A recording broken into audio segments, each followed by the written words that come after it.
under the crimson moonlight. A group of 5 friends set up camp beside a remote lake, its dark waters shimmering ominously. The air felt unusually still, but they ignored it, laughing and roasting marshmallows over a flickering campfire.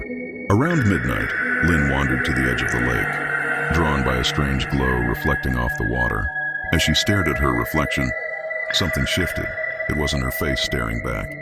Instead, a pale, distorted figure smiled at her from the ripples. "Lynn?" Koa called out. When there was no response, the group ran to the lake's edge, but Lynn was gone. Her flashlight lay abandoned on the ground, its beam pointing toward the eerily still water. Panicking, the friends began searching the area, but only eerie silence answered their calls. Then, from the fog-covered lake, Lynn emerged, her clothes soaking wet. She walked stiffly toward them, her face blank, her eyes unnervingly white. "Lynn?" one of them whispered, but Lynn didn't respond. Instead, she pointed a trembling finger at the lake. Her lips parted, releasing a voice that was not her own. "One by one, you will join us."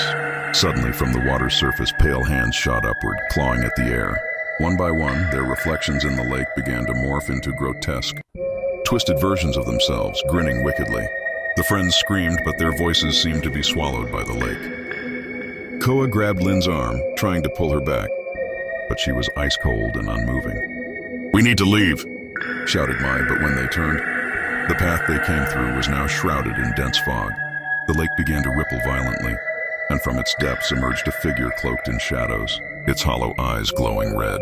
It extended a skeletal hand toward them, whispering, "Your souls are mine." One by one, their shadows were pulled into the water, even as their bodies remained frozen on the shore. As the first rays of dawn pierced through the fog, the lake became calm once more, and the campsite was empty. No sign of the friends, only the faint echo of laughter carried by the wind. The villagers nearby whispered of the cursed lake, where those who dared to camp vanished forever, their reflections haunting the water for eternity. And under the blood-red moon, the lake waited for its next visitors.